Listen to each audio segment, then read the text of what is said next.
Oi, turma.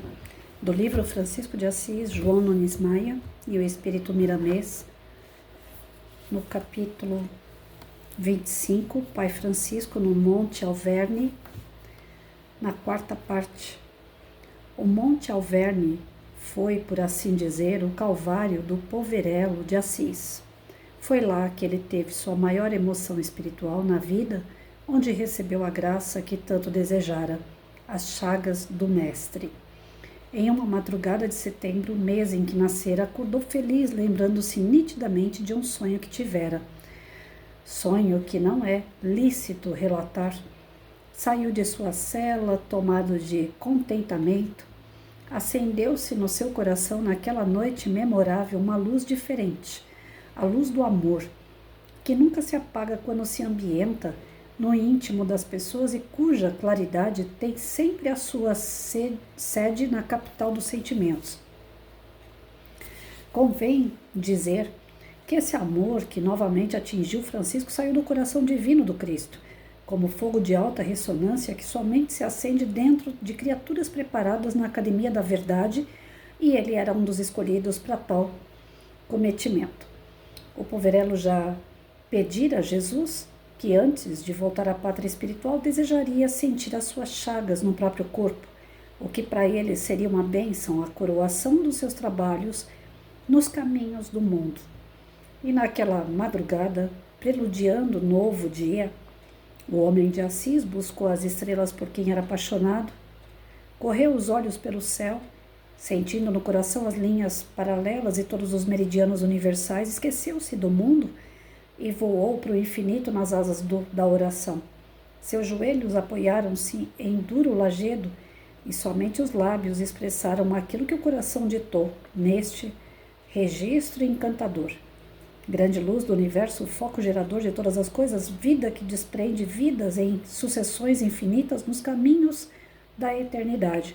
Escuta por piedade a voz que fala da tua graça, que canta pela tua bondade e vibra pelo teu querer. Sinto, Pai de amor, o teu corpo ciclópico da criação, e dentro dele bailam mundos e sóis, e ainda mais uma gama de coisas que a razão desconhece, até mesmo a intuição desvanece diante da tua grandeza inconfundível.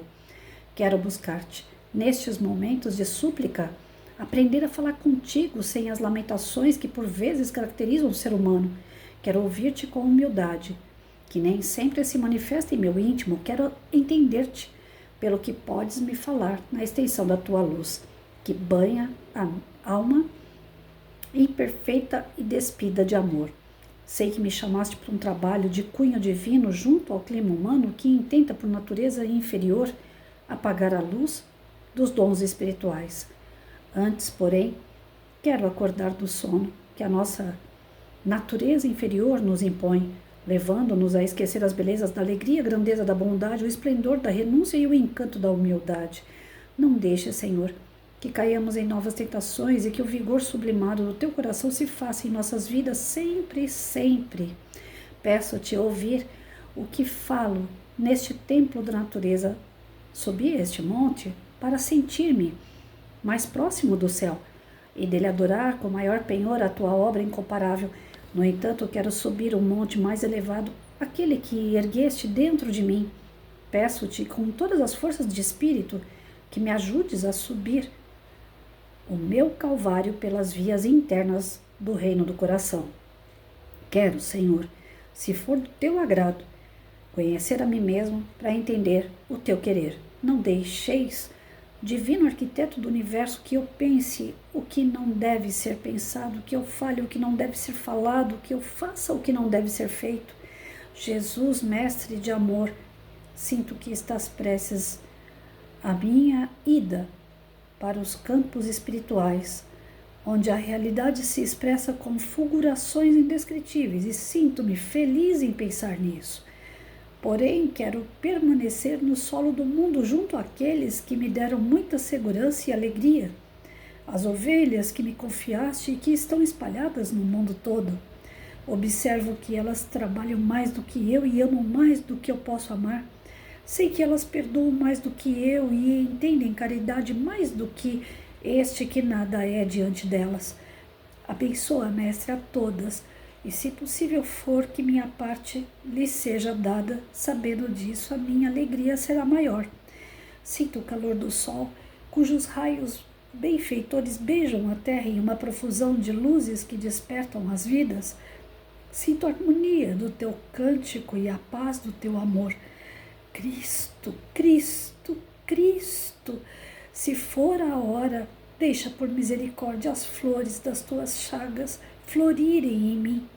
Pobre pecador que tenta te seguir e que terá a maior alegria com os vínculos de esperança, os estigmas para o teu servo Jesus serão como as portas dos céus que nos abriste e que devo conquistar na consciência. Neste êxtase, difícil até de ler, gente, neste êxtase, confiante que a prece ostenta, neste arrobo de vibrações, aqui o ser humano pode chegar pela pureza dos sentimentos, as leis físicas passaram a ceder lugar às leis espirituais, mesmo no campo fisiológico, confundindo a criatura que as analisava e as estudava pelos fios visíveis dos fenômenos. Frei Leão pôde constatar que Francisco suava a ponto de molhar a roupa, e no meio do suor em profusão notava-se algumas gotas de sangue que a força mental fazia desprender de algumas células mais sensíveis. Francisco, naquele estado sublimado, abriu os olhos para o alto e viu com emoção divina e humana acima dele o Cristo de braços abertos. Sem algo dizer, lembrou-se do apóstolo João Evangelista quando narra que a presença do Mestre diante do sol, pelo seu fulgor espiritual, fazia-o empalidecer. Era o que estava acontecendo naquele momento. O sol diante de Francisco de Assis empalidecera ao acender-se o Cristo frente aos seus olhos admirados, e o filho de Bernardone pôde observar as chagas do Senhor, como imensas flores brilhantes desenhadas em sua pele, e dentro de cada uma estrelas vivas, das quais se desprendiam, como por encanto, jatos de luzes de cambiantes diferentes, a ferir o corpo de Francisco, dando ao poeta da Úmbria uma sensação que não se pode descrever por faltarem os recursos da própria escrita e por faltar o verbo, o impulso que ele deverá atingir no futuro. Quando o poverello foi atingido pela luz, seu corpo se elevou no ar, desobedecendo assim a lei da gravidade que rege os corpos físicos na Terra e os espaços cósmicos. Francisco estava naquele momento sob a regência de outras leis e suas chagas começaram a sangrar. Frei Leão foi a testemunha da coroação do seu pai espiritual, foi ao seu encontro, ajoelhou-se com reverência e beijou com emoção os pés de seu guia, levando-os com lágrimas que partiam dos mais elevados sentimentos, os sentimentos que são filhos do amor. Naquele dia, Francisco, em estado de graça, não conversava. Quem tivesse olhos para ver poderia constatar que ele permanecia iluminado por fora e por dentro. Seu coração ostentava uma aura de um azul encantador que dispensa as nossas fracas comparações. Em torno da sua cabeça poder-se-ia enxergar o nascer do sol. Esses fenômenos que transcendem as fracas deduções humanas por serem forças do espírito, que carecem das coisas espirituais para as devidas explicações. As chagas de Francisco de Assis foram um diploma para o seu coração no exercício do verdadeiro amor espiritual. Vou parar por aqui, gente, que eu já engasguei. É muita emoção, é difícil controlar. Eu tento não chorar porque eu choro pelo nariz, o nariz fica todo vermelho, eu peço desculpa, mas é emoção demais.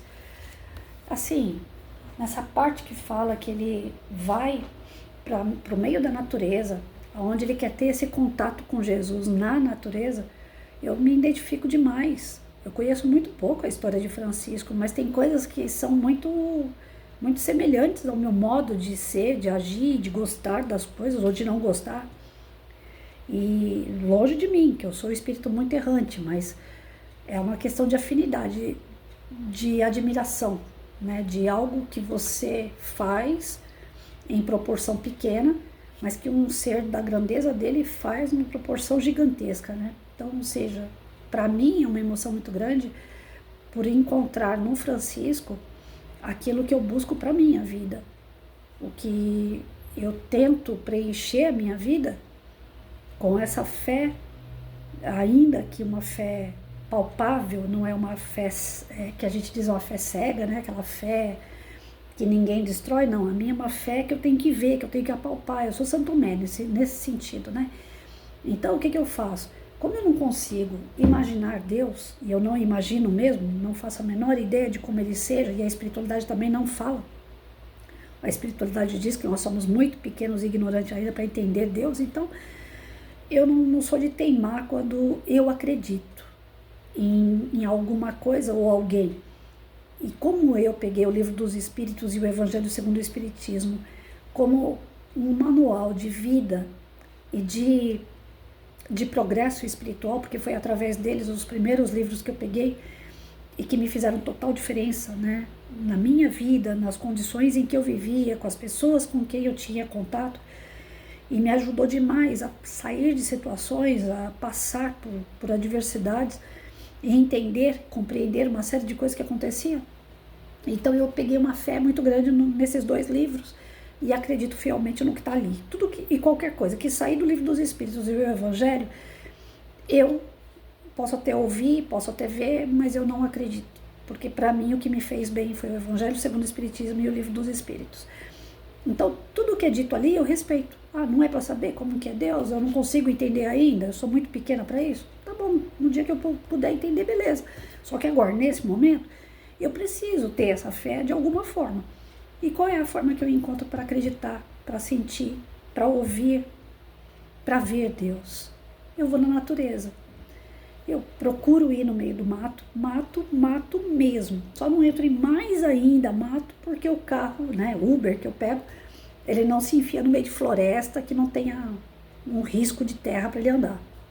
Senão, se eu tivesse perna boa para fazer esse tipo de coisa, eu gostaria de fazer trilha, de andar no meio da mata mesmo e sem mais nada, só mata, só o verde, só a água de um rio e ouvir os bichos que tem ali. Isso é cobra, pelo amor de Deus, e onça, né? Mas que sejam bichos que venham para alegrar e não para fazer a gente correr. Mas enfim, eu vou para esses lugares não, até onde eu consigo chegar, e lá eu busco essa paz, eu busco Deus. E aí eu fui me emocionando porque ele fez exatamente aquilo que eu tenho o hábito de fazer. E eu já fazia isso antes de conhecer a história do Francisco. Ele admira a lua, ele paquera a lua, ele sente a lua, e eu a vida inteira fui assim. Desde pequena, que quando dá a lua que me chama a atenção é a lua cheia. As demais não vejo graça nenhuma, mas a lua cheia ela me encanta. Ainda brincava quando eu era criança que eu era lobisomem, porque eu adorava a lua cheia, né? E eu sempre tive uma ligação com esse natural de uma forma que ninguém nunca me ensinou. Ninguém me pegou na minha mão e falou, fica aqui, admira a lua. Não, eu simplesmente olhava e só faltava colocar o babador, né? Que eu fico babando nela. As estrelas também. Aí, tanto é que eu fui fazer faculdade de geografia porque eu gostava muito disso, da questão da natureza. A faculdade me decepcionou porque a gente não estudava muito a natureza. Poucas coisas eu vi na faculdade.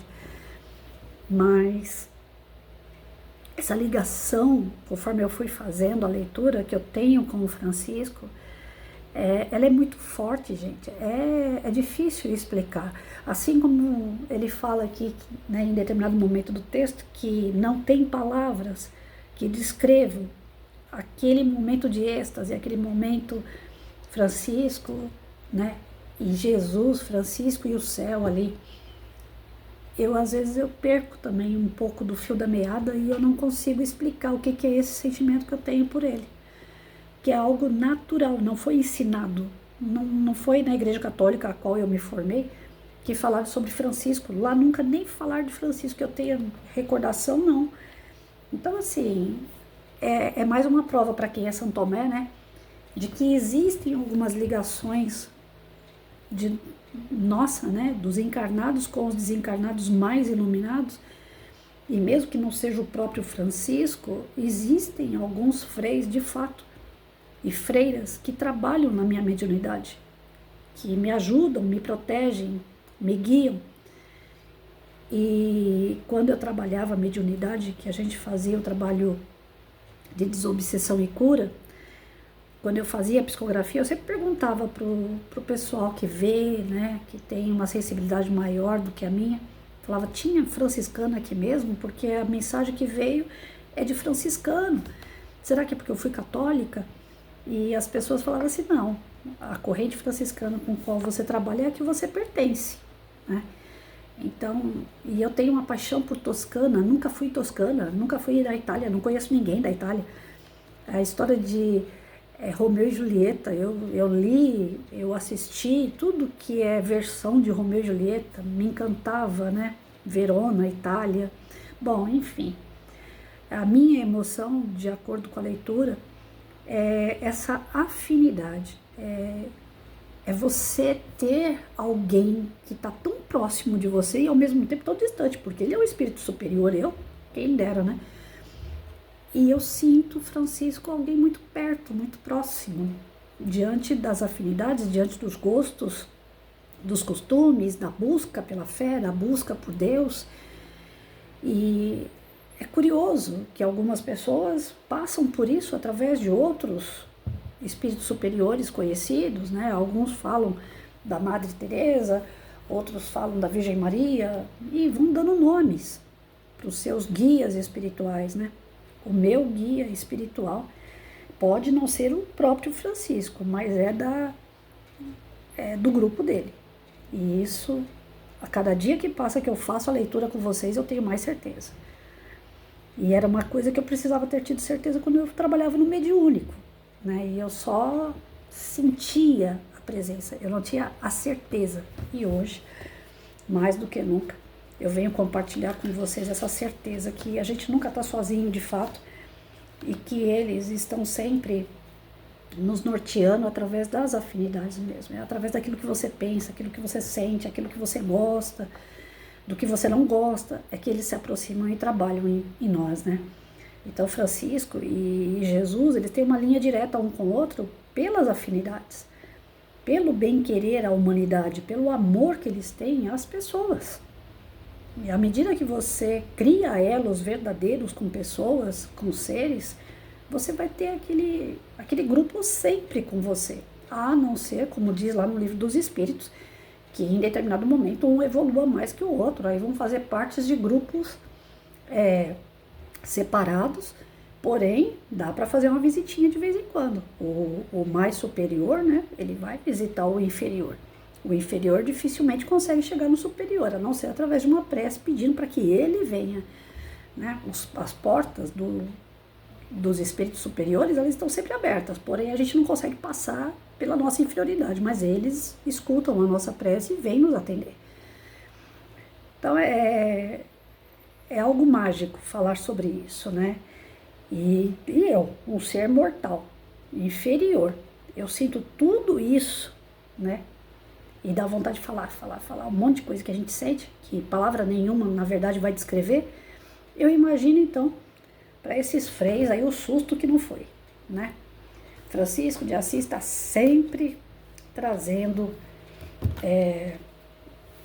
uma surpresa, trazendo uma novidade, ele se recicla, ele não precisa de muita coisa para ser mágico, né? E mágico que eu digo é nos seus feitos, nas suas palavras. Agora, nessa parte onde ele sangrou, aí eu prefiro não comentar, porque quebra um pouco dessa parte que eu tô querendo dizer que pode acreditar, né? Porque eu sou Santo Tomé, é difícil. É que nem, assim, eu li aquele Curas Espirituais à Luz da Doutrina Espírita. Gente, é do Dr. Ludwig, com o Sérgio Cherce Júnior. Eu li aquele livro inteirinho, coloquei no YouTube, coloquei no TikTok, no Quai, e conforme eu ia lendo aquele livro, muita coisa que eu não acreditava, eu passei a acreditar. Aquele livro é excelente para provar uma série de coisas que acontecem no nosso corpo, no perispírito, no espírito. E assim, é possível uma pessoa sangrar, como Francisco sangrou aqui, porque ele queria sentir, né, as chagas de Jesus para selar a sua jornada.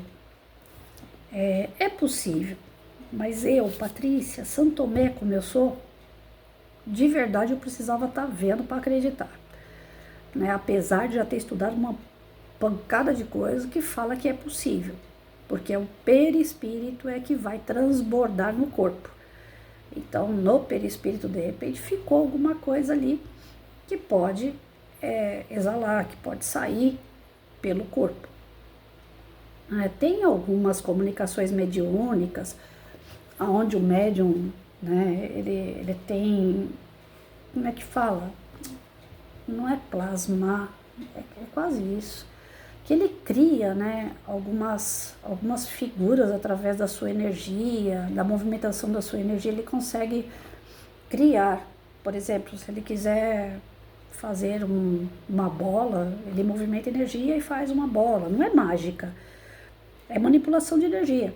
Existe isso. Dentro desse livro do Sérgio Cherce Júnior fala sobre essas coisas, né, que tem uma parte lá desse livro que fala bem claro, não há milagre, não existe milagre.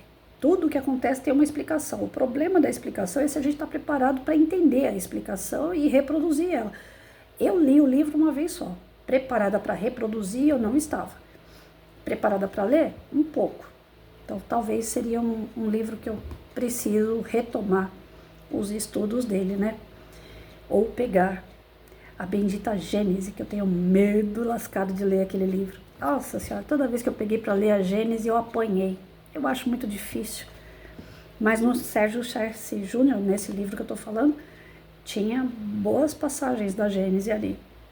Então, assim, é o momento, gente, da gente buscar de verdade aquilo que a gente quer para nós, né?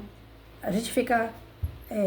enquanto tem gente aí que está olhando para a lua, imaginando o ser amado, pessoas sentem na lua a energia que ela possui e se revitaliza com essa energia.